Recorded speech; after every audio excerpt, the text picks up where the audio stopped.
Shalom à tous. On est content, Shavuot Tov, on se retrouve. Il est 19h32 à Yerushalayim. Et on est avec le Rav Shuraki pour Midreshet Yehuda Manitou. C'est toujours la fin de la paracha qui nous intéresse et on parle donc de la paracha de Vayigash. Bechavod, Rav Shuraki, vous pouvez ouvrir votre micro. On est pour Midreshet Yehuda Manitou, comme toutes 2 semaines avec le Rav Shuraki. Vous êtes de plus en plus nombreux à nous suivre et continuez à être là en direct, à poser vos questions. Bechavod. Voilà, juste. Alors, bonsoir tout le monde. La fin de la paracha de Vayigash, en effet, et d'une certaine manière, est pour nous l'occasion de poursuivre ou de répondre à certaines questions qui s'étaient posées il y a près d'1 an de cela, puisqu'on repose à chaque fois sur les mêmes parachiotes. Et l'année dernière, nous avions ensemble étudié le modèle économique de Yosef, la façon dont Yosef avait encouragé, protégé l'exode rural des villes, des champs vers les villes, la façon de gérer les stocks. Et une question qui avait été évoquée est celle qui concerne la fin de notre paracha. Donc, c'est l'occasion, cette fin de paracha, justement, de développer ce point-là.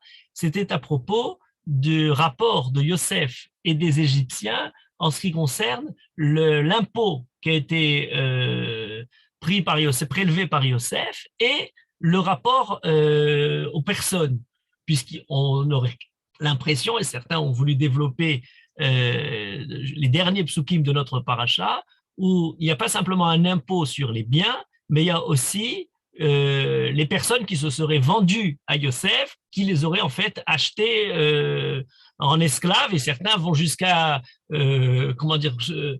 soumettre l'idée selon laquelle Yosef aurait commencé l'esclavage qui nous aurait été rendu ensuite, j'allais dire au centuple, avec intérêt et large intérêt dans le shirbou de la avdout de l'Égypte et la sortie d'Égypte ensuite. Or, et c'est la question sur laquelle on était resté enfin un peu rapidement l'année dernière, je vous avais dit, non seulement il ne les a pas rendus esclaves, mais plus que ça, toute la grandeur de Yosef, c'est d'essayer de montrer comment gérer une situation pareille en essayant de garder les personnes libres, même s'il y a nécessité de l'intervention économique de Yosef. Et donc, ce que nous allons voir ce soir, la fin de notre paracha de Vayigash et la façon de présenter pour la Torah tout le système économique de Yosef en ce qui concerne les biens et les personnes. Et ça se déduit de 2 psukim. Le premier, c'est lorsqu'on nous parle de l'argent, et on nous dit que Yosef, après avoir acheté tous les terrains, les a remis aux Égyptiens avec un rapport de 1/5 d'impôt pour Pharaon et 4/5 pour ceux qui travaillaient ces terrains. Et le deuxième pasouk, celui sur lequel la polémique se lève, c'est qu'il est écrit ensuite pour les Égyptiens. Yosef dit Hen kaniti etrem hayom ve'et admatrem les pharaons. Je vous ai acheté, vous, aujourd'hui, et vos terrains à Pharaon. Et si, pour les terrains, il y a une certitude que ça a été racheté par Yosef, eh bien alors, on devrait dire de la même manière, il en est de même pour les personnes, puisqu'il dit Kaniti etrem hayom ve'et admatrem, vous et vos terrains. Et on aurait l'impression que Yosef, finalement, avait réduit l'Égypte en esclavage. Certains ont voulu dire qu'effectivement, sur la base de ce pasouk-là, il y a eu rachat des terres, des personnes, en plus de simplement celle des terres. Toutefois, il y a un mot fondamental, et comme souvent dans la Torah, j'allais dire comme tout le temps dans la Torah, c'est dans les petites nuances, les petits détails des mots qui sont présentés de la Torah qu'on a, toute la finesse et la profondeur de l'explication. Remarquez, le pasouk dit la chose suivante. Hen kaniti etrem hayom ve'et admatrem. Je vous ai acheté etrem, vous, hayom, aujourd'hui, ve'et admatrem, et vos terrains. Qu'est-ce qui ne va pas dans ce pasouk? Eh bien, c'est que le pasouk intercale entre vous et vos terrains et vos terres le mot hayom. On aurait dû lire plus simplement je vous ai acheté, vous et vos terres, aujourd'hui. Aujourd'hui, je vous ai acheté, vous et vos terres. Or, il dit, je vous ai acheté, vous, aujourd'hui et vos terres. Pourquoi ce hayom s'intercale entre vous et vos terres? C'est la remarque que fait le natif de Vologine dans son commentaire Hermeg Davar, et il dit, de là, il en résulte que l'achat des terres n'a rien à voir avec celui des personnes. Et si pour les terres, il s'agit effectivement de biens, donc de propriété de Yosef, de l'État, de nationalisation des terrains, on va en reparler dans un instant, eh bien, en ce qui concerne des personnes, pas du tout. Autrement, ça aurait dû être évoqué dans un même groupe. Et pourquoi rien du tout? Eh bien, parce qu'on a déjà évoqué précédemment, lorsque les Égyptiens en viennent par la famine à vendre tout ce qu'ils peuvent, ils demandent à Yosef, Kene otanu vet admatenu balahem. Achète-nous et nos terres, nos personnes et nos terres pour avoir du pain. Et le passouk qui suit nous dit, Vaïken Yosef, Yosef a acheté et kol admat Mitzraïm les pharaons, la terre d'Égypte pour Pharaon. Qu'est-ce qui manque? Les personnes.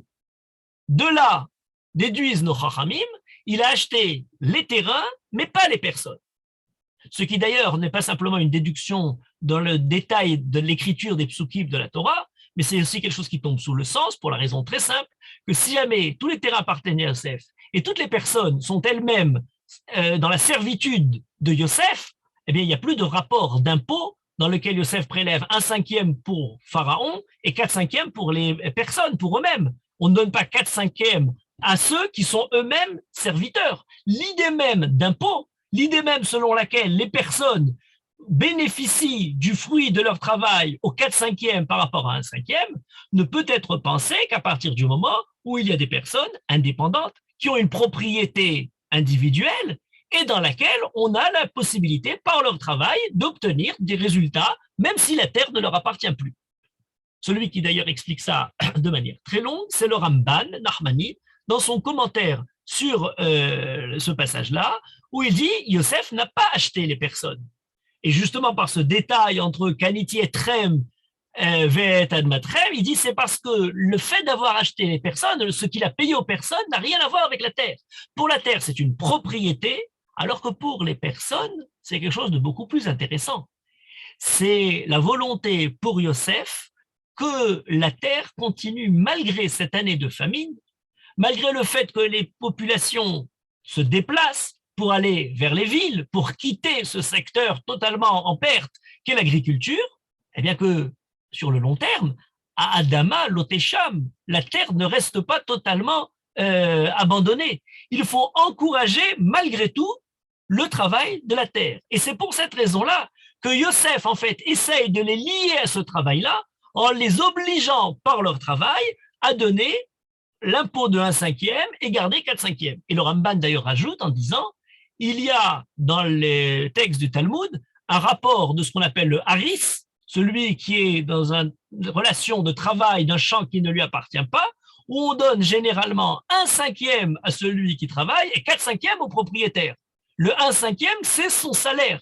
Or ici, il dit, Yosef est tellement large qu'il a inversé les choses. Il donne 4/5 à ceux qui travaillent et 1/5 à Pharaon, comme si effectivement les personnes sont encore propriétaires de leur terrain. Finalement, ils bénéficient de leur terrain presque au même titre qu'ils auraient bénéficié s'ils étaient eux-mêmes, ils avaient gardé la propriété de ces terres. Voilà le point de départ de la différence au niveau des personnes et des terres telle qu'elle est évoquée par le Ramban dans notre, dans cette fin de page.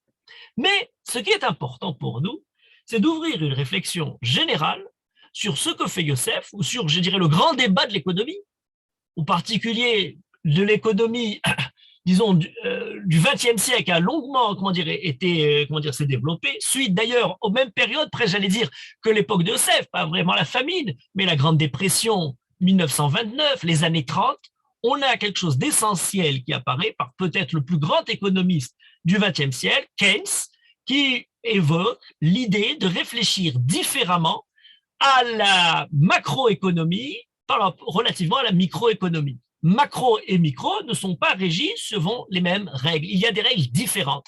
Micro, c'est ce qui concerne l'économie qui est constituée de la réflexion sur la consommation de chaque foyer, et dans laquelle la consommation d'un foyer n'a pas de conséquences sur un autre foyer, c'est de voir comment chaque acteur indépendamment gère sa vie économique, entrevue séparément, et macro, c'est la réflexion de manière beaucoup plus générale. C'est l'interaction de tous ces acteurs sur l'ensemble au niveau de la collectivité d'une manière générale ou de l'État du pays dans son ensemble. Et là, il y a des choses très différentes, très originales, qui vont finalement montrer qu'on ne peut pas réfléchir de la même manière. Par exemple, si jamais on arrive dans une période difficile, donc il y a une diminution de la consommation du secteur privé, de l'ensemble des foyers, mais si c'est perçu pas par chacun des foyers, mais l'ensemble de tous les foyers, eh bien nécessairement, cette diminution de la consommation va entraîner une baisse de la production. Une baisse de la production, à la fois chez le producteur, chez le distributeur, chez le commerçant, va entraîner nécessairement des licenciements, puisque la production n'est pas au même niveau que lorsque la consommation était au plus haut. S'il y a des licenciements, il faut prendre donc ce sont des mesures de redressement, eh bien ça entraîne encore plus de diminution de la consommation des foyers. Donc la faible demande entraîne une baisse de la production, entraîne le chômage qui entraîne une faible demande. Et donc en fait, au niveau macroéconomique, au niveau de la réflexion de l'État dans son ensemble, eh bien laisser libre cours au marché ne conduit pas nécessairement au plein emploi des ressources. Sur la vision macro, nous dit Keynes, il y a nécessité d'une intervention extérieure au marché. Et c'est là que se règle en fait tout le débat. Laisser le marché tout seul, ben le marché, il sombre. Il y a une phrase très amusante, il dit « Sur le long terme, nous serons tous morts ». Au niveau sur le long terme, le marché ne pourra pas se rééquilibrer tout seul. Ça ne va aller qu'en empirant. D'où ce que préconise Keynes, et là, effectivement, c'est un débat très important au niveau économique, c'est de dire qu'en période de récession, au moment où il y a un ralentissement économique, eh bien, il y a nécessité de la part du gouvernement de créer un déficit budgétaire pour augmenter la dépense publique, pour soutenir la demande et pour contribuer à la relance de la production, la politique de relance.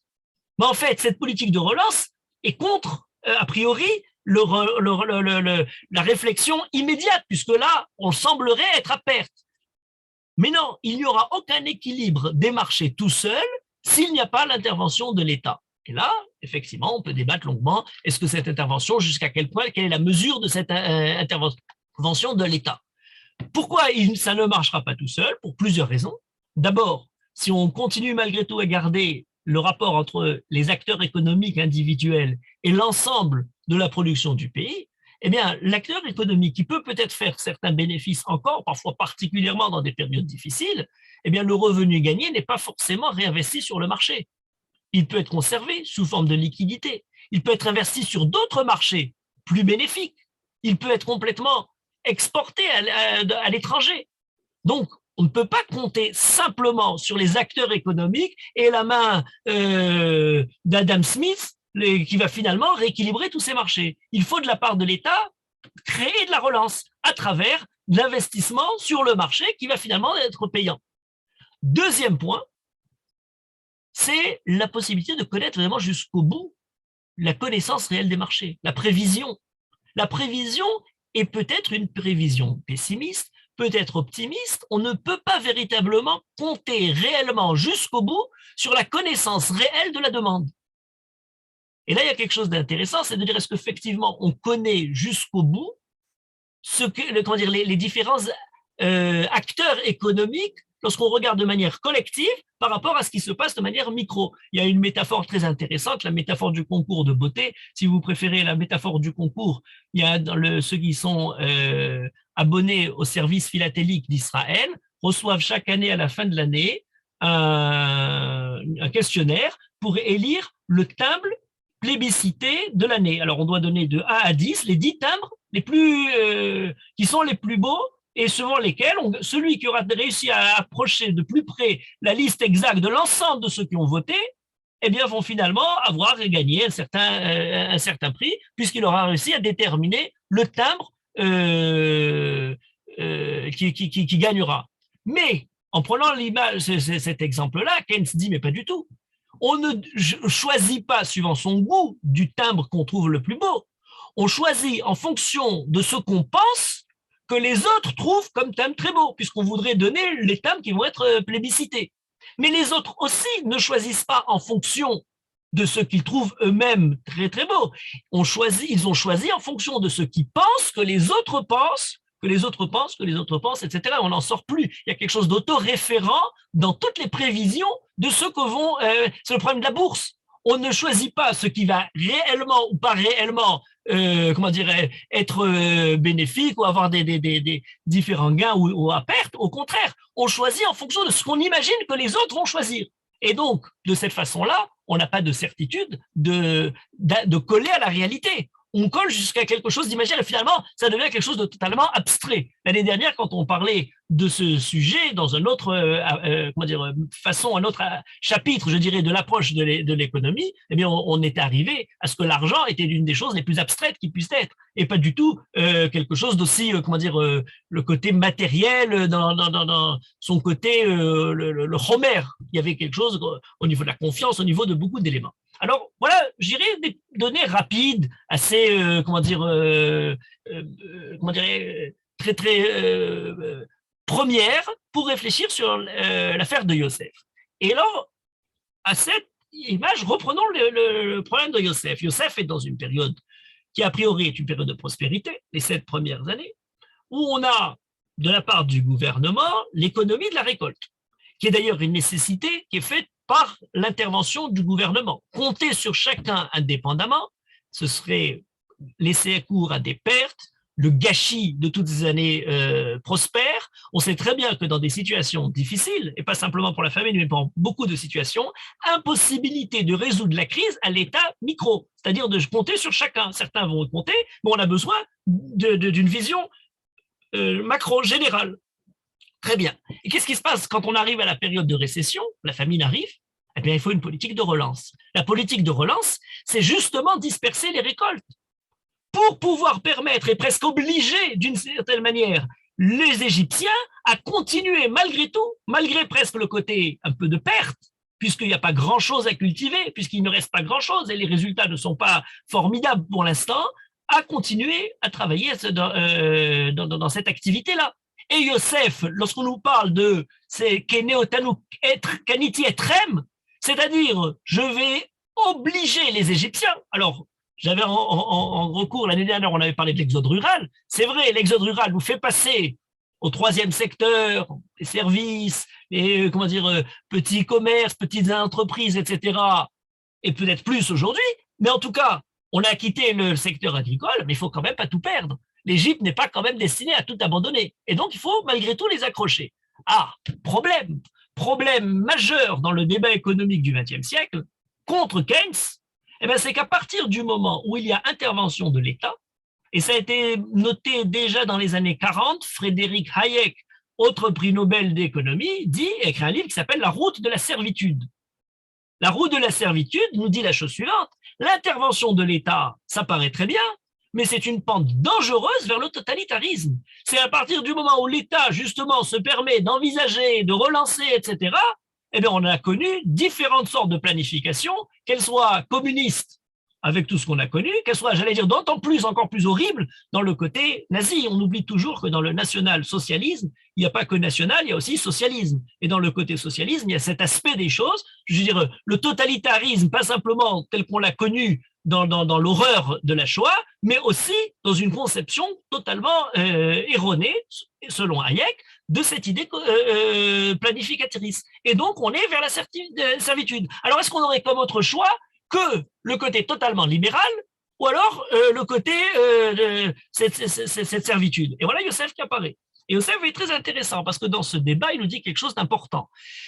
Yosef dit, il faut nationaliser pour obliger à garder, à empêcher l'inflation. Alors ça, c'est un point important à remarquer. Laisser de manière totalement anarchique les gens se débrouiller, non seulement c'est pas productif, ça suffit pas, mais c'est aussi permettre une inflation qui monte, le marché noir, les différents intermédiaires qui risqueraient d'intervenir. N'oubliez pas que le grand problème de tout ça, je reparlerai peut-être encore dans un moment, mais c'est que laisser libre cours dans une situation pareille, sans essayer d'empêcher, c'est arriver au marché noir. Youssef, un exemple très simple, Youssef dit la chose suivante: lorsque les gens viennent acheter de toute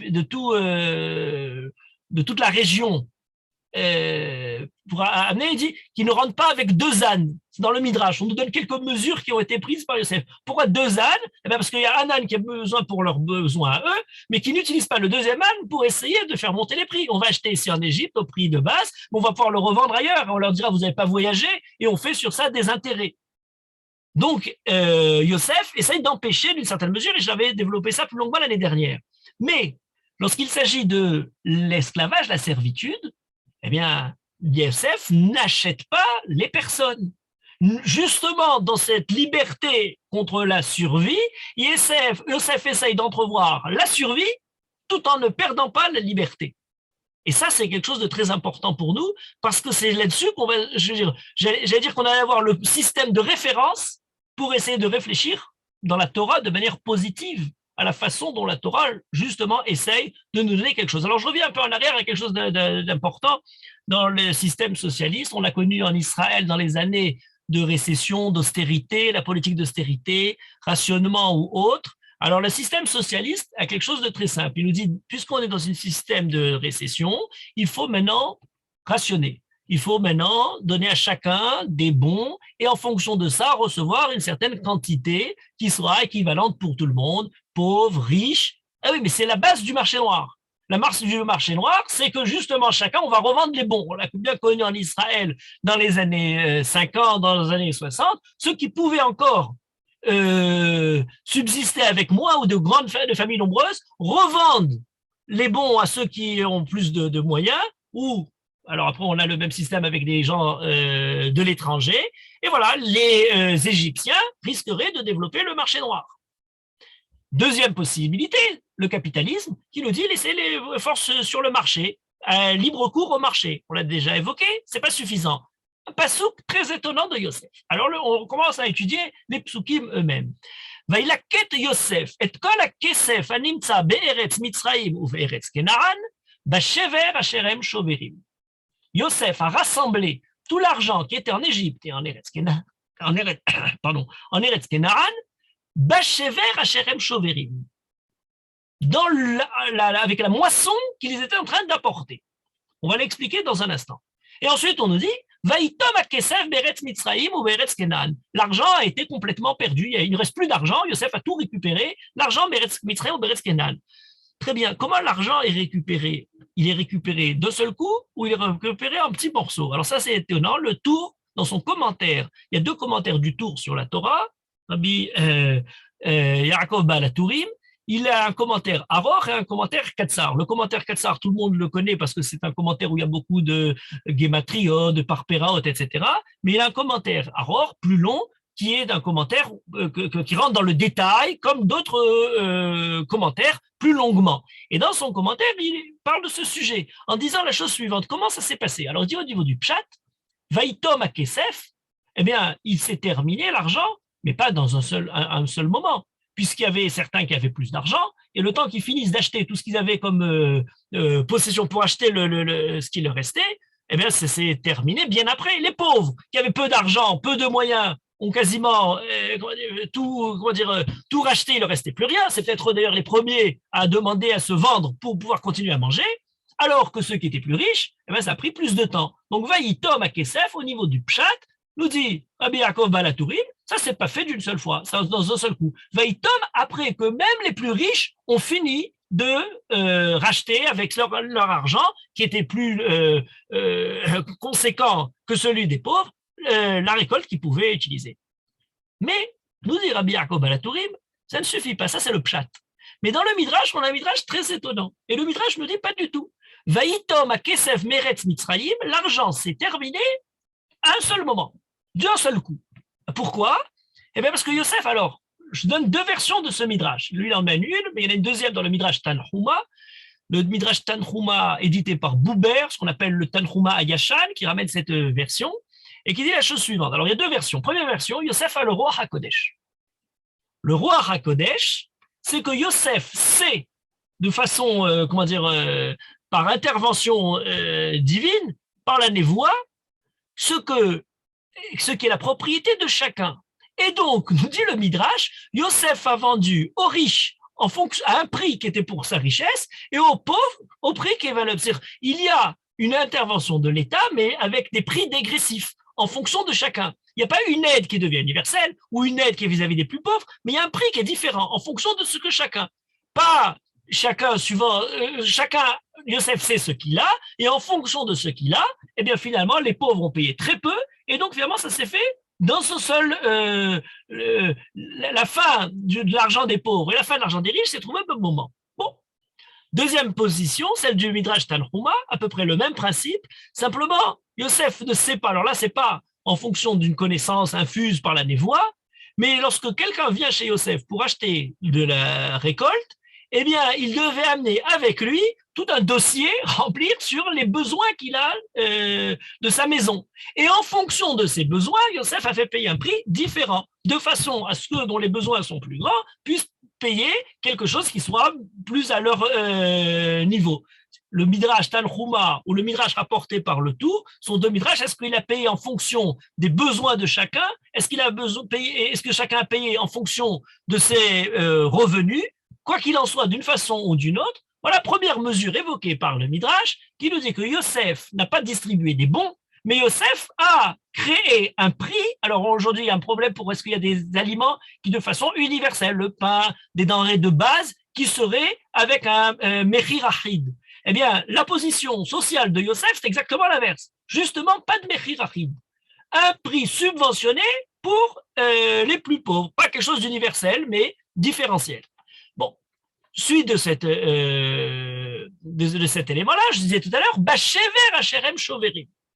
Et là, ça devient très intéressant. Qu'est-ce que c'est que ce Bachever? Il a rassemblé tout l'argent qui est la Yosef et la Kesef, Hacher Beretz, Misrem ou Beretz Kenaan, Bachever Hacherem Shoverim. Rashi nous dit, Notnimlo et à Kesef. Ça, c'est le genre de phrase de Rashi, toujours très, très, j'allais dire, exaltante, parce qu'elle semble ne rien dire du tout. Il a ramassé l'argent qui était en Égypte, Bachever Hashem Shoverim, par la récolte qu'ils étaient en train d'acheter, notre Nimlo est à Kesef. Ben oui, on n'avait pas pensé à autre chose. Ils ont donné l'argent pour recevoir de la récolte. Ça s'appelle acheter la récolte. Qu'est-ce que Rashi vient donc nous dire? Le Re'em, Rabbi Eliaou Mizrahi, l'un des plus grands commentaires de Rashi, nous explique. Le bet, dans la grammaire, en hébreu, peut vouloir dire beaucoup de choses. Il peut avoir le bet de l'endroit. Il a ramassé tout cet argent-là, Bachever, Betor Hachever. Ça peut être le bet de Beyachad, avec. Mais il nous dit ici, c'est le bet qu'on appelle le bet Atmoura. C'est quoi le bet Atmoura? Vayavod Yaakov Berachel. Yaakov a travaillé pour Rachel. Ba'avour Rachel.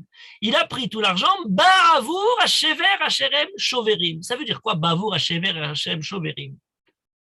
Le Taz, qui a aussi un commentaire sur Rashi, nous dit qu'est-ce qui se passe au niveau de ceux qui vendaient la récolte? Eh bien, la récolte n'a pas un seul prix.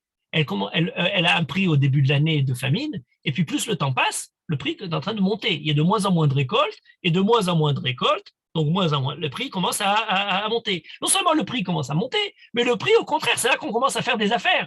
On attend la période où il y a plus, tout le monde a vidé, a éliminé ses ressources, et quand il ne reste plus rien à chacun, c'est à ce moment-là qu'on fait tous les bénéfices. Qu'est-ce qu'a fait Yosef pour garder quelque chose de moral dans l'achat de la récolte de la part des Égyptiens? Yosef a rassemblé tout l'argent, mais il leur a fait payer le prix qui avait été élu, Bachever Hacherem Shoverim, au moment où le prix était au début de ce qu'ils avaient pris, il leur a fait payer, et pas plus. Même si les prix étaient montés, Kol Yom Mechavero, chaque jour commençait à monter de plus en plus, Yosef n'avait pas fait payer autre chose que le moment du prix de départ. Et le Midrash Agadol continue cet élément en disant, mais malgré tout, ça ne marchait pas. Pourquoi ça ne marchait pas? Eh bien parce que malgré tous les efforts de Yosef pour empêcher Et je disais, il y avait comment dire, le fait de noter tous les prix, etc., de noter chacun combien ils avaient pris, de noter tout cette bureaucratie qui était mise en place, Pekidim, je vais revenir dans un instant. Eh bien, le Midrash Agol nous dit, oui, mais ça marchait pas parce que les Égyptiens arrivent, ils achètent le prix et entre eux, ils se sont trompés.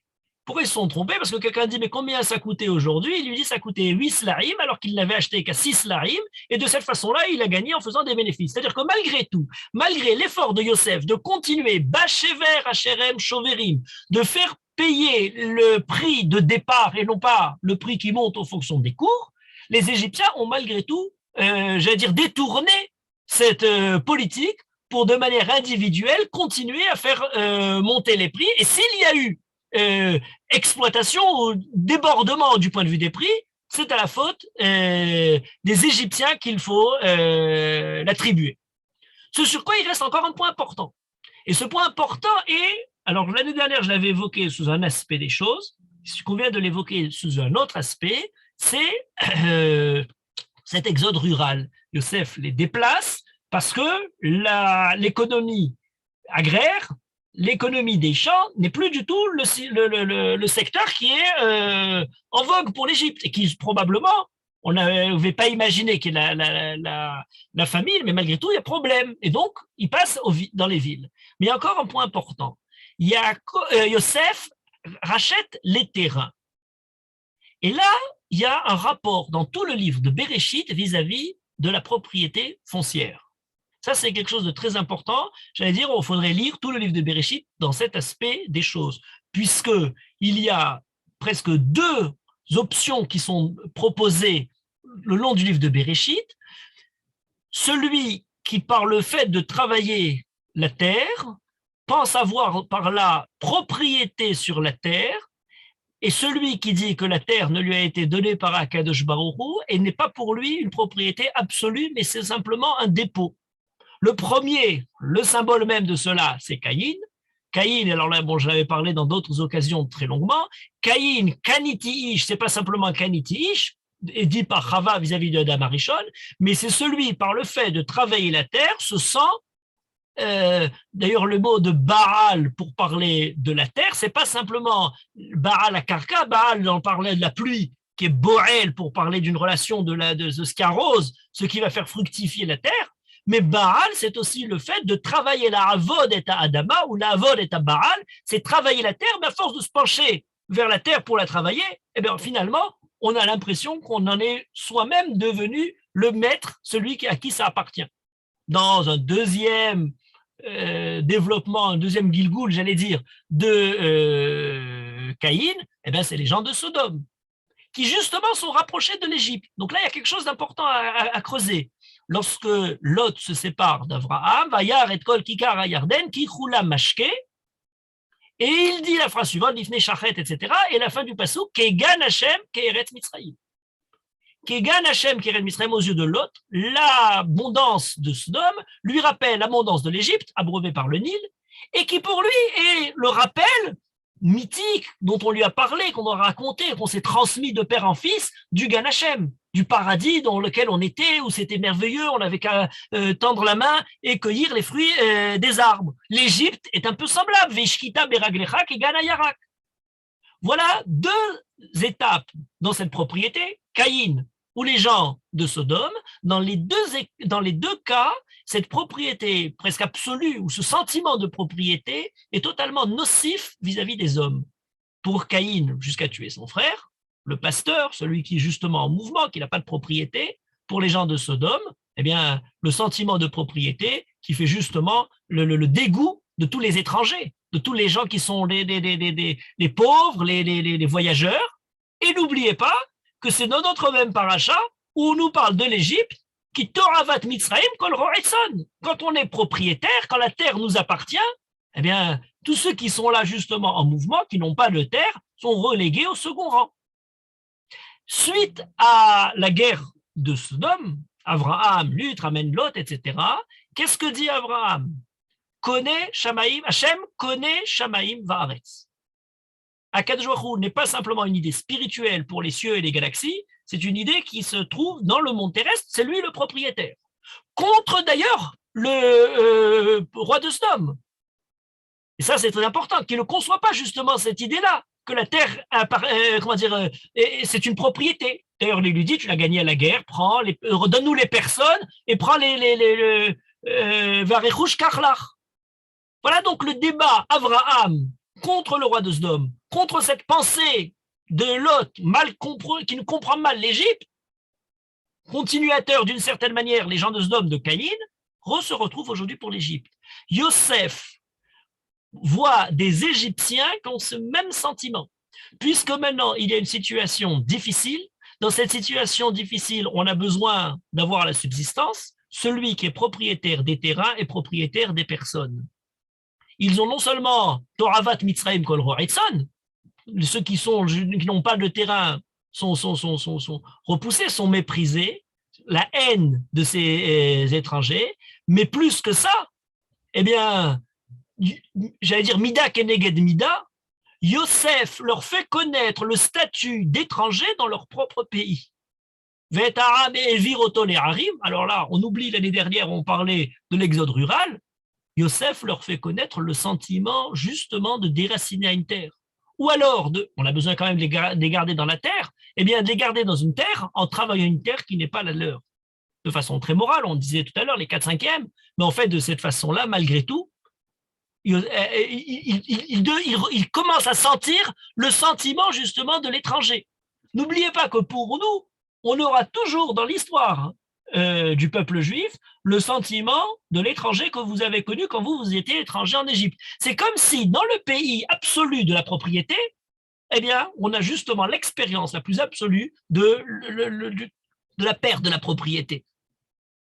D'ailleurs, cette idée-là est un peu développée dans l'Égypte, et ce serait le sujet d'un autre cours. J'en avais parlé dans encore un autre chapitre, si vous voulez, pour l'Égypte, parce qu'il apparaît à plusieurs reprises, lorsque les vaches de Pharaon sortent du Nil et remontent, qu'est-ce qu'elles font à partir du Nil, etc., dans le rêve de Pharaon, il est bien clair que des vaches qui sortent du Nil, c'est-à-dire le Pirion, l'abondance qui vient du Nil, est une manière de la part de Paro, et il y a beaucoup d'éléments, je vous donne juste le titre, le sujet en question très intéressant, c'est celui de la crue du Nil. La crue du Nil fait d'ailleurs que pour Paro, il peut être d'ailleurs à la Yéhor, parce que le Yéhor, il n'est pas vraiment, il a son cours, mais il peut parfois monter. Or, qu'est-ce qui est particulier à l'Égypte? Certains ont dit que les Grecs ont inventé les sciences, les mathématiques, la géométrie, etc. Or, il y a beaucoup d'éléments, par exemple Thalès, où on dit que c'est au pied des pyramides qu'il a envisagé le théorème de Thalès, mais à part ça, on a la mesure géométrique qui est faite par une profession particulière qui s'appelle les arpédonaptes, qui sont des fonctionnaires égyptiens, pour quand le Nil, justement par sa crue, a un peu déplacé les différentes parcelles de terrain de propriété privée, qui arrivent avec leurs cordes et qui mesurent les propriétés. Et la géométrie est utile pour ramener la propriété privée dans un pays où le Nil a fait déborder cette propriété-là. Je ne sais pas si vous voyez les conséquences que ça a sur beaucoup d'explications. Pour nous, on parle tout le temps de Yéhor, etc., la Yéhor, on va avoir après la plaie du Nil, mais le Nil, c'est celui qui, d'une part, nous abreuve, mais c'est aussi celui qui nous détruit la propriété privée. Et on ne comprend pas certainement, puisqu'on ramène à travers ces fonctionnaires-là la propriété en Égypte. Voilà, je dirais, un premier jet de réflexion sur quelques mesures venant de Yosef. Mais il y a un deuxième point plus important, celui dont j'évoquais tout à l'heure le concours de beauté, c'est la connaissance, le manque de connaissance de ce qui va venir. Le manque de connaissance, justement, les limites de la connaissance humaine, pour pouvoir justement planifier sur le long terme. Et là, bien entendu, il y a quelque chose d'essentiel de la part de Yosef, c'est que Yosef ne fait tout ça que parce qu'il a aspiré par Akadosh Baruch Hu la connaissance des 7 années, etc. Et là, c'est très important. Alors, on n'a pas étudié dernièrement les fins de parachutes qu'on avait fait, les semaines qui ont précédé avec Hanouka au milieu, etc. Mais je vous le fais très rapide. La fin de la parasha de Vayeshev, je voudrais les étudier chacun séparément, je donne juste le titre rapide. La fin de la parasha de Vayeshev, c'est le Sarah Mashkin, le Sarah Ophim. La fin de la parasha de Miket, c'est le Gavia. Alors voilà, pour tout à l'heure, on disait un mot, je vais dire un mot sur le Gavia. Et la fin de la parasha Vayigash, c'est la nôtre, c'est la façon justement de gérer l'abondance ou l'austérité. Qu'est-ce qui se passe à la fin de la paracha de Vayeshev? La fin de la paracha de Vayeshev, j'allais dire, tous ces parachas-là sont sur un seul thème. On pourrait presque lire, comme certains sautent les parachutes de début en début de parachute, ou les drachotes, on pourrait faire exactement l'inverse et sauter les parachutes de fin en fin de paracha. Pourquoi? La fin de paracha de Vayeshev, elle parle du Sarah Mashkin, Saraofim. C'est quoi le Sarah Mashkin et Saraofim? Le rêve de les chansons, le panetier, bon. Et alors, qu'est-ce qui se passe? Il sort de prison et là, on revient à sa fonction. Et l'autre s'éloigne de sa fonction. Déjà, nos Chachamim nous ont dit, ah ouais, mais c'est pas spécialement simplement une histoire personnelle des deux personnages en question. Rabbeinu Bechaye, par exemple, dans son commentaire, et peut-être une autre fois on l'étudiera longuement, nous dit, mais pas du tout, parler de la vigne d'une part, celui qui a le vin, et d'autre part, le pain, sont des images pour parler du peuple juif. Pourquoi? Parce que le peuple juif est lui-même symbolisé, Geffen, et on a de différentes manières de parler justement du Kerem, de la vigne d'Akadosh Baruch Hu, du vin d'Akadosh Baruch Hu, et le pain aussi est une manière de parler, le fait de manger du pain, le peuple est mangé comme si c'était du pain. Et nous dit Rabbeinu Bechaye, sur une tradition du Midrash, ces deux rêves-là ont une autre signification. Chaque rêve, en fait, a beaucoup de niveaux de signification. C'est pas du tout simplement l'histoire du Sarah Mashkin et Saraofim. C'est nous parler de la galoute du Ham Israël en Égypte et de la Géoula. D'ailleurs, c'est d'ailleurs tellement valable que lorsqu'on nous dit, à propos de l'Égypte, lorsqu'on nous parle du fait d'être, sorti d'Égypte, on a ça de manière très claire, où on nous parle justement de parler de Geffen mi Mitzrayim Tatsiya. Dans le Terrilim, où on nous parle d'Akadosh Baruch Hu sort Geffen, le Ham Israël d'Égypte. D'ailleurs, et tout le monde connaît cette explication-là, parce qu'elle est ramenée dans le Talmud, pourquoi on prend 4 verres de vin à Pessah pour parler des 4 kos qui sont du Sarah Mashkim. 4 fois le mot kos est apparent. Pourquoi 4 fois le mot kos? C'est parce qu'il y a le mot, on fait 4 fois. C'est qu'à travers le Sarah Mashkim, on a une réflexion sur le peuple juif dans la Géoula. Et à travers le Sarah Ophim, on a une réflexion sur le peuple juif dans ce qui concerne justement le fait d'être dans la galoute et d'être mangé. 3 paniers, nous disent le Midrash, c'est les 3 malchouyot. Et au-dessus, le Haof Ochelota, c'est la malchout Achona qui en mange tout, c'est les Romains par rapport à ceux qui précèdent, Bavel, Yavan, etc. On a une première lecture, et je la développerai peut-être dans une autre occasion plus longuement. Mais je vous en donne une troisième. Il y a Sarah Mashkin, Saraofim individuellement, il y a l'histoire du peuple juif, mais il y en a une, c'est l'histoire de l'Égypte. Et là, c'est aussi très intéressant parce qu'on n'y pense pas non plus trop souvent. Et je vous donne encore une fois rapidement juste les titres parce que chacun mériterait de s'approfondir indépendamment. D'où vient le vin? D'où vient le pain? Qui a inventé le pain pour l'Égypte? C'est les Égyptiens. Les Égyptiens sont les rois, et c'est en ce sens-là d'ailleurs que Pessah, on ne mange pas justement du pain, puisqu'on ne mange pas justement de l'Égypte. Ça, c'est quelque chose d'établi. Le pain est un gros acquis que l'Égypte apporte. C'est leur propriété personnelle. Et le vin, il n'y a pas tellement de vignes en Égypte. Au contraire même, les vignes apparaissent en Égypte par les intrusions des peuplades kénanéennes, les Hyksos et autres, qui amènent le vin en Égypte. Alors, ça devient très intéressant tout d'un coup. Tout d'un coup, à travers le vin et le pain, on aurait l'Égypte et Canaan. On parle que d'agriculture cette fois-ci. Pourtant, il y a une agriculture qui est exportée ou importée plutôt, et une agriculture autochtone dans l'endroit lui-même. Et à travers ça, on nous décrirait la façon dont l'Égypte elle-même voit la grandeur ou voit sa déchéance. En ce qui concerne le pain, déchéance, c'est la famine qui est déjà annoncée. C'est le fait même qu'il ne va plus y avoir, avant même que Paro ne rêve des vaches grasses, des vaches maigres, des blés, etc., et des gerbes de blé, eh bien déjà, par le rêve même des chansons, il y a quelqu'un family qui n'a rien à manger, qui est là, et sur sa tête, il est en train d'être picoré par un oiseau qui mange les restes de ce qu'on peut manger dans un pays où il n'y a plus rien. Voilà le pain avec les différents reliefs d'un repas qui aurait été terminé parce que la famine est arrivée, à l'inverse du vin. Voilà une première, lecture, l'abondance et la famine déjà évoquées à travers l'apport de Canaan et à travers l'Égypte elle-même. Fin de Parashat Miketz. Alors là, le Gavia, je vous le dis rapidement, et encore une fois, vous m'avez demandé en commençant qu'est-ce que c'était que le Gavia, on pourrait parler très longuement. Le Gavia, 2 relations totalement opposées au Gavia. D'une part, le Gavia tel qu'il est présenté par Yosef, Nachesh et Nachesh Bo. Ah, Yosef, il connaît toutes comment dire, les Khartoum et Mitzraïm, la sorcellerie, etc. Il se présente comme quelqu'un qui sait découvrir, qui a des connaissances à travers justement la façon de prédire, de connaître, sorte de devin à travers le Gavia. Oui, mais le Gavia, c'est autre chose. Le Gavia, c'est au contraire. C'est la coupe dans laquelle Akadosh Baruch Hu peut donner son Shefa et sa Beracha au monde. La grande question qui se pose au propos de Yosef, c'est est-ce que Yosef c'est un sorcier ou c'est un prophète? Est-ce que Yosef c'est quelqu'un qui manipule les Égyptiens pour des besoins totalement personnels, comme feraient les Khartoum et Mitzraïm, comme pourrait faire de manière beaucoup plus rationnelle et moderne, et j'allais dire avec beaucoup plus scientifique, une certaine conception de l'économie? Ou alors Yosef, c'est quelqu'un qui conçoit que sa façon de gérer l'économie dépend de la beracha, du shefa qu'Akadosh Baruch Hu peut lui donner. Tout le débat du Gavia est entre ces deux données-là. Encore une fois, c'est de la fin de la paracha, il faudrait l'étudier longuement, et voilà par quoi se passe la paracha de Miketz. D'où arrive la paracha de Vaïgash? Paracha de Vaïgash, on a donc le choix entre ces deux aspects.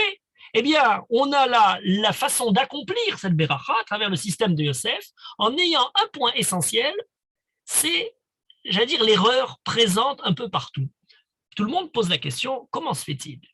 Vous avez le rêve de Pharaon au début de la paracha de Miketz. Pharaon rêve qu'il y a des vaches maigres et des vaches grasses. Il rêve qu'il y a du blé, des gerbes grasses et des gerbes maigres. Mais il demande à tous ces Khartoumim, personne ne comprend. Mais enfin, il ne faut pas être très, sophistiqué pour lorsqu'on nous parle d'un rêve. Alors, qu'est-ce qu'il lui raconte d'après le Midrash? Tu vas avoir 7 filles, 7 fils, et après ils vont mourir, tu vas conquérir 7 villes, et après tu vas perdre les 7 villes. Non, mais quand même, où on va chercher entre les vaches grasses et le blé gras? Mais n'importe quel imbécile, il nous aurait dit, eh ben, les vaches grasses et les vaches maigres, c'est la famine et l'abondance, c'est la chose, ça paraît la chose immédiate pour aller chercher midi à 14 heures. Alors, il y a plusieurs niveaux d'explication. Je vous dis rapidement, une des explications de base, c'est que l'Égypte ne peut pas justement imaginer ce qui est inconcevable pour elle. Et ce problème-là a une donnée, ça a été quantifié même au niveau scientifique aujourd'hui. Il y a un économiste libano-américain qui s'appelle Nassim Taleb, qui a écrit un livre qui s'appelle Le signe noir, la puissance de l'imprévisible. Quelque chose de très important. L'erreur est permanente, nous dit-il. Les historiens sont incapables de prédire parce qu'ils sont toujours rétrospectifs. Et il ne faut surtout pas compter sur les experts. D'ailleurs, il a quelque chose d'un peu violent comme ça. Il dit ne comptez pas sur les experts, mais sur les chauffeurs de taxi. Parce que les experts ayant justement tellement de complexité dans leur raisonnement, qui sont toujours exacts, eh bien, ne pourront pas voir venir justement le signe noir. Ceux qui peuvent voir venir le signe noir étant le symbole de quelque chose de totalement extraordinaire, de totalement nouveau, qu'on ne connaît pas, les choses les plus importantes ne sont pas prévisibles. C'est un événement rare en termes de probabilité, mais qui a des conséquences considérables. Exemple, et ça a pris beaucoup, on en a parlé beaucoup, à la crise de 2008. On aurait pu dire le 11 septembre, la Première Guerre mondiale, l'ordinateur personnel, l'Internet. Enfin, on a toute une série d'éléments majeurs de l'évolution pour l'homme qui ont été complètement passés à côté, où on n'a jamais pu véritablement envisager toutes ces choses-là. Voilà à peu près, c'est un rôle disproportionné d'événements majeurs, rares, imprévisibles, et qui peuvent toucher l'histoire, les finances, les sciences techniques, et qui empêchent même avec des méthodes scientifiques d'être prédits. Et il y a d'ailleurs quelque chose de plus intéressant, c'est ce qu'il dit, le biais cognitif. C'est-à-dire que les gens sont aveugles et sous-estiment la puissance de ces signes noirs. On réfléchit par induction, c'est-à-dire n'ayant vu que des signes blancs, eh bien, tous les gens sont persuadés que les signes ne peuvent être que blancs. Ça, c'est l'induction. Mais ça, le fin du XVIIe siècle, on imaginait ça, je crois que je parlais l'année dernière du tremblement de terre de Lisbonne, c'est à peu près le paysage. Le XVIIIe siècle était branlé sur ce point-là. La surprise, les conséquences majeures et a posteriori la manière de rationaliser tout ça, parce que les informations étaient toutes prévisibles.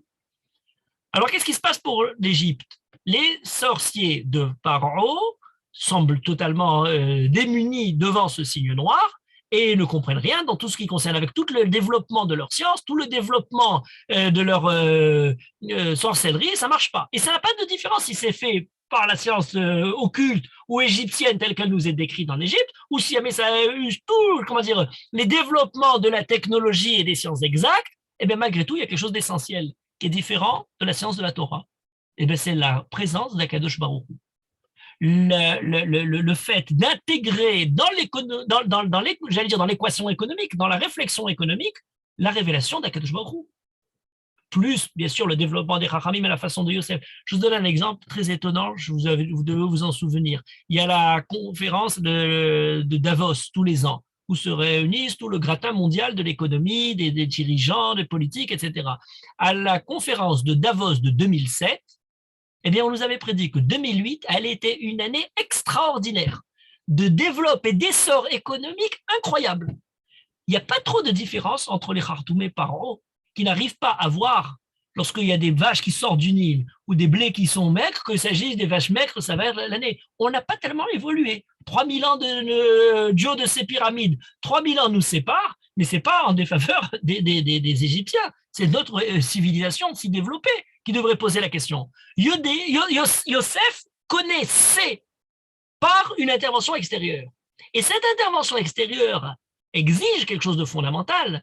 C'est s'il y a pour avoir cette connaissance-là une certaine révélation d'Akadosh Baruch Hu, c'est nécessairement parce qu'il y a exigence d'être à la hauteur au niveau moral de ce qu'Akadosh Baruch Hu nous a révélé. Si Akadosh Baruch Hu nous révèle comme on révélerait l'avenir, comme on révélerait la possibilité de savoir qui est le numéro gagnant au loto pour s'enrichir, on n'a rien gagné.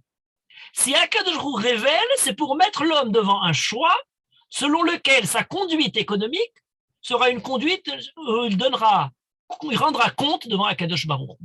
Et ça, c'est la base de toute la réflexion économique qui est fondamentale chez Yosef. À chaque instant de sa vie, Yosef évoque, c'est Akadosh Baruch Hu qui dirige, l'Elohim Pitronim. C'est ce qu'Akadosh Baruch Hu va dire. Et d'ailleurs, pourquoi, dans un deuxième niveau plus profond, Yosef répond à ce que les Khartoumais Paro ne peuvent pas comprendre? Alors, premier point, on l'a dit, le signe noir, les sages de Pharaon, les sorciers de Pharaon ne peuvent pas imaginer dans l'abondance du Nil que ça va nous lâcher pendant 7 ans de famine. Donc ça, c'est pour eux l'événement inimaginable. Ça ne rentrait même pas en tête. Ça, c'est l'explication simple, mais il y a quelque chose de supplémentaire. Dans le rêve de Paro, il est écrit que non seulement les 7 vaches grasses vont sortir, ensuite vont sortir 7 vaches maigres, et elles vont se tenir à côté des vaches grasses. Ça, c'est quelque chose de problématique. S'il s'agit de famine, il faut décider où on est une année de famine ou une année d'abondance. On n'a pas une année qui est à la fois famine et à la fois abondance. Les 7 vaches et les 7 vaches en même temps sur les bords du Nil. On n'a pas à la fois les chibolim et les chibolim, les gerbes de blé gras et maigres qui sont en même temps. Qu'est-ce que comprend Yosef? Que Akadosh Baruch Hu ne lui a pas simplement prédit ce qui allait se produire, il lui a donné aussi la clé de ce qui va se produire. La clé, c'est que pendant les années de famine, pendant les années d'abondance, il faut déjà vivre sous le régime de la famine. Il faut déjà envisager pendant les années d'abondance qu'on commence la période de récession. On commence à prélever les terrains, on commence à prélever la récolte, à garder tous les excédents, à garder tout ce qui va se perdre. Et de cette façon-là, pendant les années de famine, on aura gardé un peu de l'abondance qui a précédé. Les vaches maigres et les vaches grasses cohabitent en même temps pendant un certain moment. Mais tout ça passe par un point essentiel, et c'est le point par lequel j'aimerais conclure tout cet ensemble, c'est l'idée de l'impôt. L'idée de l'impôt est très intéressante parce que le mot impôt n'apparaît pas. On nous dit qu'il prend 1/5, et c'est par ça qu'on commençait tout à l'heure, pour lui et 4/5 pour les Égyptiens, c'est très bien, c'est pas exagéré, d'accord? Mais pourquoi on ne parle pas du mot d'impôt? On parle à Yadot, les mesures, etc., etc. On parle beaucoup, j'allais dire presque trop, dans toutes ces parachotes-là, pas simplement d'économie, le mot kalkala apparaît dans notre paracha, vaïchalkel, d'ailleurs, à penser à la différence de vaïnahalem, pour Yaakov, il est écrit vaïchalkel, c'est l'économie, pour les Égyptiens, écrit vaïnahalem, c'est le fait de les diriger, ils sont dans un état d'esprit déjà de servitude, mais le mot kesef apparaît énormément. On nous parle ici de Yosef qui ramasse tout l'argent. On avait dans la paracha de Miketz 29 fois le mot kesef qui apparaît. Dans notre paracha de Vaïga, ça apparaît sous toutes les formes. Yosef qui rassemble l'argent, Tama kesef, Efes kasef. On a même le Gavia. Alors, je pourrais dire presque même depuis le début, puisqu'on a de l'argent qui apparaît pour payer les terrains maintenant, on a de l'argent pour payer les récoltes, on a le Gavia de Yosef, qui est aussi en argent, on a le prix de la récolte, on a le prix de Yosef qui est vendu en Égypte, c'était déjà de l'argent, et c'était un Kassef, on a aussi le prix. C'est très intéressant. Il faut réfléchir sur l'impôt en commençant par l'argent. Alors, comment on commence l'impôt? On a d'abord l'argent, on ne pouvait traiter, je crois que l'année dernière, c'est un peu comme ça, je l'avais parlé, équivalent global. On peut, avec de l'argent, mettre sur un même niveau, et c'est une certaine abstraction des êtres ou des choses, puisqu'on peut vendre Yosef, vendre de la récolte, avoir la matière du verre ou avoir la matière des terrains. Très bien, tout ça est un peu sur la même chose, peut se trouver son prix à travers l'argent. C'est une sorte d'abstraction qui circule et qui symbolise les différentes relations collectives. Voilà l'argent qui est quelque chose de général, qui se trouve partout, pour tous, et à différents niveaux. C'est cet équivalent global et général qui est symbolisé par l'argent. Ah ben non, c'est pas du tout comme ça. C'est pas du tout comme ça, parce qu'en fait, l'argent n'est pas du tout général et pas du tout d'équivalent général. Il est deux fois particulier. Il est deux fois particulier, d'abord pour une raison très simple, c'est qu'il y a des monnaies différentes. Il y a des euros, des shekels, des dollars. Vous avez différentes nationalités, différentes cultures. Il y a la monnaie européenne, il y a le Brexit, il y a ceux qui veulent, ceux qui... Enfin, l'argent n'a absolument rien de général. L'argent, au contraire, c'est la manière de manifester de manière très particulière le sceau apposé par le particulier de telle nationalité par rapport à une autre. Il est très particulier. Il est d'autant plus particulier que ce n'est pas simplement par son côté général, national, collectif qu'il est particulier, mais il est aussi au niveau personnel, parce que l'argent, mais c'est la fortune personnelle de chacun, qu'il soit dans la chaussette ou dans le portefeuille qu'on a en banque, mais c'est la richesse de chacun, cet argent-là. Cette fortune personnelle, elle est doublement déclinée au niveau personnel, à la fois par ce que j'ai, qui est différent de ce que l'autre a, et à la fois par le prix particulier, je dirais, comment dire, mesuré dans une monnaie qui est celle de l'État. Ah, il y a quand même quelque chose de très général dans l'argent, c'est que c'est l'État qui en dispose. Non seulement c'est l'État qui en dispose, mais c'est l'État presque qui est le premier qui le crée. C'est l'État qui a la planche à billets. Il peut dévaluer, il peut réévaluer, et puis sans avoir même touché à l'argent que je possède, que je pensais donc si particulier, eh bien, mon argent peut valoir beaucoup plus ou peut ne plus rien valoir du tout.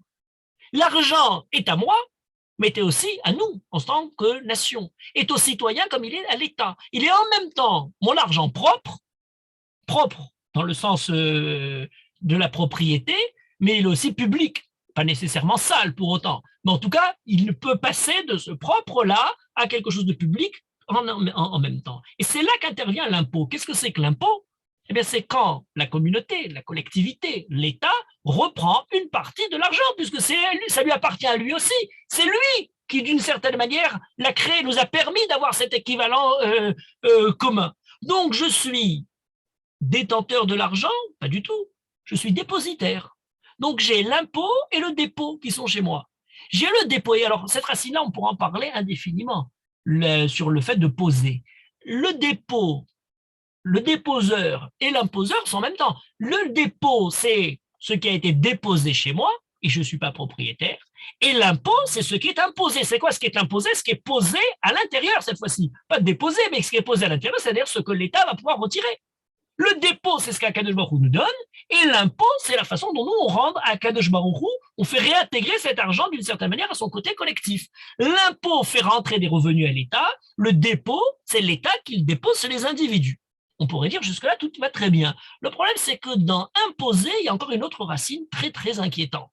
La racine très inquiétante dans imposer, c'est l'imposteur ou l'imposture. Parce que ceux qui déposent et qui imposent ou qui essaient de récupérer de l'argent, eh bien, ça peut se faire de manière très positive, mais ça peut se faire par des imposteurs. Il y a un personnage qui s'appelle Tartuffe. Il s'installe chez quelqu'un, il a la meilleure place à table, il a la meilleure chambre, il a des vues sur la fille du propriétaire, il est peut-être lui, il espère devenir le propriétaire absolu.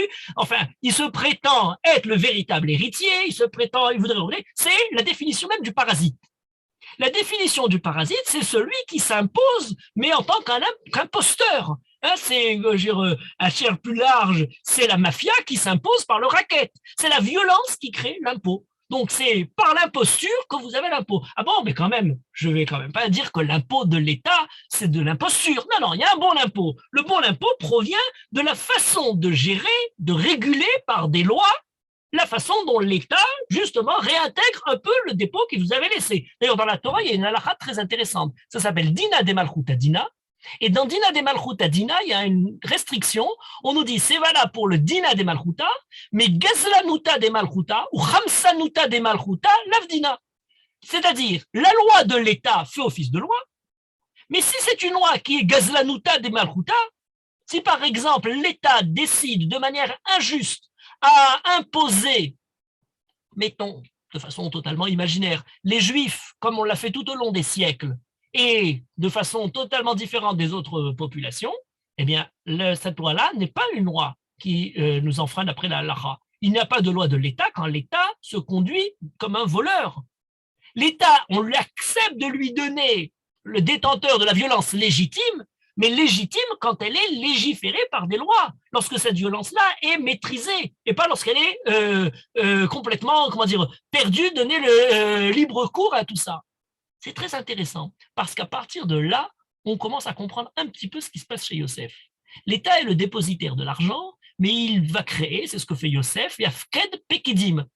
Pekidim, ce sont ceux qui sont des préposés. Alors, on avait les imposés, ceux qui est déposés, les imposteurs, et on a celui qui est préposé à quelque chose. Et ceux qui sont préposés en question, c'est Pekidim en question, c'est tout le problème de la bureaucratie, eh bien, ce sont ceux qui s'interposent, c'est-à-dire ceux qui sont entre eux, j'allais dire ma fortune et moi-même, entre l'État et la richesse, et qui sont là pour faire le lien. C'est-à-dire qu'en fait, sur le chemin, il y a un péage, il y a une douane, il y a un guichet qui s'interpose sur votre passage et qui, au passage, prélève tout un tas de choses. Il y a des relations, il y a un réseau, et puis il y a des intermédiaires. Et l'argent, justement, qui symbolise la totalité des échanges, est quelque chose dans lequel on a des gens qui sont interposés au milieu. Mais à quoi ça sert tout ça? Alors, l'État a cette position générale, il va imposer, il est lui-même parfois l'intermédiaire par l'impôt dans tous ces autres échanges. Entre parenthèses, je dis juste entre parenthèses, parce que les autres, j'allais dire autres imposteurs, interposés, intermédiaires entre cela, vous l'entendez dans le mot intermédiaire, et bien médiaire, ce sont les médias. C'est-à-dire que ce sont d'autres médiateurs qui s'interposent, on appelle ça le quatrième pouvoir, qui justement vont être là entre la réalité et les gens pour essayer de faire le lien. Alors, c'est quoi l'histoire de Yosef? Eh bien, l'histoire de Yosef, finalement, c'est l'histoire de l'argent. C'est beaucoup de transport, beaucoup de changements, et vers quoi on est exposé. Vous voyez que l'histoire de Yosef commence par tout un tas de transports. Il y a une certaine richesse, la kétonet à Passim, et puis Yosef, il est tout d'un coup on l'amène changer de son statut d'enfant bien-aimé, choyé par son père, il devient un esclave, et ainsi de suite, ça ne fait que monter et descendre toute l'histoire de Genève. Beaucoup de changements, mais il n'y a pas que des changements, il y a des transports. Ah, mais s'il y a des transports, on aurait peut-être une autre racine qu'on n'a peut-être pas encore évoquée jusqu'à maintenant avec ce mot exposé, imposé, déposé, c'est transposé. Transposer, c'est justement être déraciné d'un certain endroit pour être placé, déposé un peu plus loin, au-delà. Transposer, c'est être déposé au-delà. Quel est l'au-delà où l'argent va finalement nous déposer? Quelle est, à travers cette façon de payer l'imposition, eh bien, la possibilité de s'exposer, et entendez dans exposer une nouvelle racine qui est cette fois-ci avec le mot ex, c'est-à-dire à l'extérieur, très loin. C'est Yosef, j'allais dire, pour résumer très vite, c'est s'exposer, puisque Yosef est lourdement exposé. Il est très choyé à la maison de Yaakov. Yaakov, tout d'un coup, lui dit, va t'exposer devant tes frères. Ah, mais Yosef, pourquoi? Est-ce qu'il sait? Mais Yosef n'est pas conscient que les frères ne t'aiment pas, que ça va mal finir cette affaire-là. Yosef s'expose. En s'exposant, il va être totalement, j'allais dire, déposé de dépossédé de sa tunique pour être déposé au fond du puits et puis finalement être transposé en Égypte. On a une nation entière qui est prête à faire le statut de Yosef de manière volontaire. Ça s'appelle les Égyptiens. Eheyitanu nimtsahen be'ene Adoni ve'ayinu avadim les pharaons. Reprenez cette phrase merveilleuse. Nimtsahen be'ene Adoni. Ça vous rappelle quoi, ce Nimtsahen be'ene Adoni? Lorsque Yosef arrive en Égypte, on nous parle à chaque fois pour Yosef, chez Umatsahen, il fait que Kadosh Baruch Hu a trouvé du Hen. Et chez chacun, il trouve du Hen, Yosef. Ve'ayinu avadim les pharaons. Mais c'est l'affaire de Yosef. L'affaire de Yosef, ou l'affaire des Égyptiens, c'est comment à travers ces différentes pérégrinations, dans tous ces changements, dans tous ces transports, dans toutes ces relations, dans tout cet argent qui circule, est-ce qu'on peut être transposé en plus grand que soi? Pour l'Égypte, la donne est donnée. Les Égyptiens veulent être transposés en plus grand qu'eux, c'est-à-dire à Paro. Veillez-nous, Avadim, les pharaons. Dans le prochain Gilgul, dans la prochaine transformation, métamorphose de l'Égypte, eh bien, ils vont transformer un peuple, comment dire, pacifique, qui n'a aucune volonté contre l'Égypte, en un peuple ennemi et qui vont créer le Shirbout de l'Égypte. Toute cette façon d'entrevoir cette dépossession des personnes pour passer à Pharaon nous est donnée dans la Torah à travers, j'allais dire, l'antithèse de tout ça. Dans l'antithèse de ça, d'abord, on s'occupe des Kohanim. C'est-à-dire, Yosef, on nous précise que Rak Admat à Kohanim Lokana. Il n'y a que la terre des Kohanim, il n'y a pas. Or, chez nous, bien entendu, les Kohanim n'ont pas de propriété. Ce sont ceux qui sont les dépositaires du fait de pouvoir, par l'esprit d'Akadosh Baruch Hu, par le service d'Akadosh Baruch Hu, ne pas être justement liés, rattachés simplement à la terre. Mais il y a quelque chose d'autre. C'est qu'à travers tous ces changements-là, le peuple juif va faire l'expérience d'un passage, d'une transformation, d'un transport, d'être transposé, pas simplement d'être imposé, d'être transposé au-delà de eux-mêmes, c'est de devenir les Avdei Hashem, qui vont être pour eux, j'allais dire, le seul gage de ne pas se transformer en asservisseur à nouveau, c'est d'accepter sur soi la Avdout d'Akadosh Baruch Hu. Rabbi Yehuda Halevi, dans un très beau poème, l'a défini en écrivant la chose suivante: Avdei Azman, Avdei Avadim Hem. Eved Adonai hu levado chofshi. Al ken bevakesh kol enosh chelko, chelki Adonai amra nafshi. Les serviteurs du temps, j'allais dire du siècle, de l'époque, de toutes les différentes contingences matérielles, Avdei Avadim Hem, ne sont que des asservis par d'autres serviteurs eux-mêmes. Eved Hashem, celui qui est le serviteur d'Akadosh Baruch Hu, Hu Levado Chofshi, c'est le seul qui est réellement libre. C'est pour ça que Bevakesh Kol Enosh Chelko, quand chacun cherche à savoir quelle est sa part, qu'est-ce qui est pour lui déposé, Chelki Hashem Amra Nafshi, mon âme a choisi la part d'Akadosh Baruch Hu, qui lit Béné Israël Avadim, nous dira plus tard Moshe Rabbeinu dans le Sefer Vaikra, Avadayem velo Avadim, la Avadim.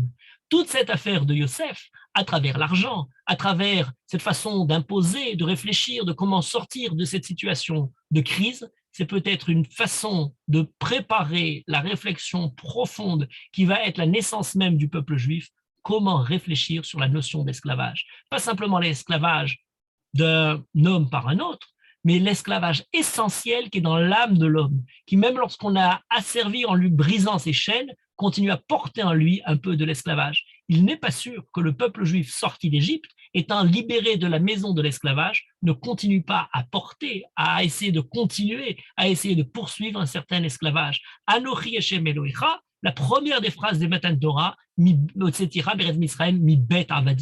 pourrait sortir d'Égypte que celui qui a pris conscience de cette servitude de laquelle il doit sortir à chaque instant, prendre conscience que l'économie n'est un des facteurs essentiels, réfléchis, développés par la Torah, par la Halacha, par l'ensemble de nos Chachamim tout au long de l'histoire, pour essayer d'entrevoir comment l'argent reste quelque chose qui nous rappelle le fait que nous sommes dépositaires, et donc nous acceptions certaines façons d'être imposés, et non pas ceux qui vont eux-mêmes se mettre à servir d'autres en dessous de nous. C'est peut-être la première des règles que Yosef fait comprendre à l'Égypte.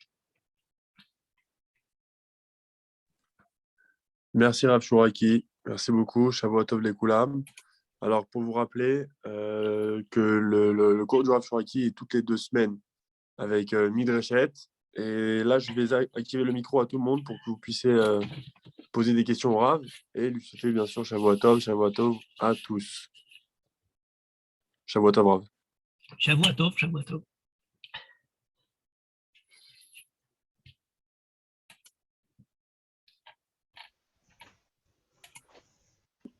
Oui. Vous posez une question?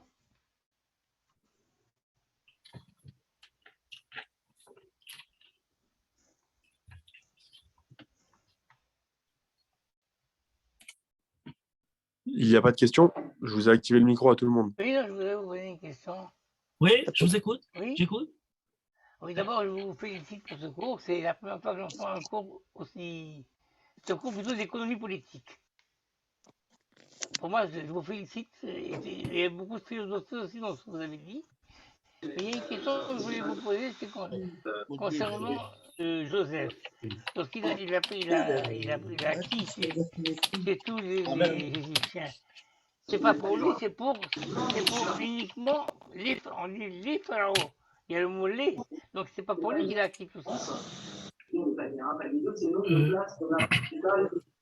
J'ai pas compris. Vous avez compris. Parce que vous parlez de Oui, Joseph. je- Lorsqu'il a acquis des Égyptiens, d'accord. mais il n'a pas acquis pour lui, pour son Oui. usage personnel. Non. C'est marqué pour les pharaons, c'est pour un pharaon. C'est très juste. Alors, l'année dernière, quand on avait commencé quelques aspects de la politique économique de Youssef, j'avais évoqué cette explication-là, notamment c'est celle du Rashbam, qui explique de cette façon-là en disant c'est pas pour lui, parce qu'il y a une explication qui disait il a déplacé les populations pour que sa famille se sente à l'aise, ce qui paraît assez énorme. Il dit non, c'est pas pour lui, c'est pour Pharaon. Le problème de s'arrêter simplement à dire ça, d'accord, c'est pas pour s'enrichir au niveau personnel, donc il n'y a pas la corruption, etc., mais ça reste quand même pas suffisant pour comprendre l'ensemble de la politique de Youssef. Parce que dire qu'il a fait tout ça pour enrichir Pharaon, oui, bon, on en connaît beaucoup. Des despotes qui ont fait des politiques désastreuses pour enrichir le despote et pour enrichir les coffres royaux ou les coffres de l'État. Donc, je veux dire, c'est pas en soi suffisant pour nous. Ça suffit pour éloigner Youssef de son côté personnel, mais ça suffit pas pour comprendre ce qu'il y avait à faire au niveau économique. Et j'allais dire, ce qui a tiré comme enseignement pour l'économie, pour nous qui sont pas dans ce système de dictature ou de despote. Donc c'est quand même, c'est important, mais pas suffisant. Dire que Youssef a déplacé des populations pour qu'ils ne se révoltent pas contre Paro, pour pouvoir affermir le pouvoir de Paro, on a depuis Sanherib qui a déplacé des populations jusqu'à Staline, et on en a toute une série tout au long de l'histoire, ce genre de choses-là qui ne met pas Youssef dans une catégorie de gens trop sympathiques.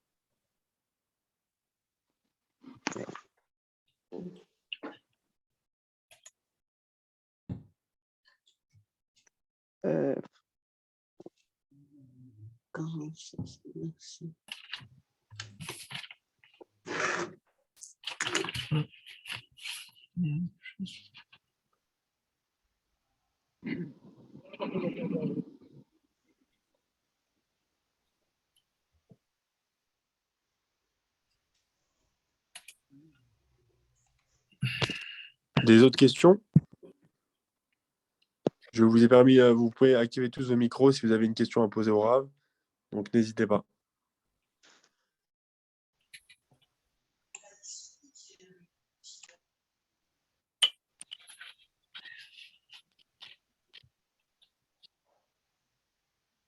Pour moi, ce serait important de pouvoir écouter ce cours.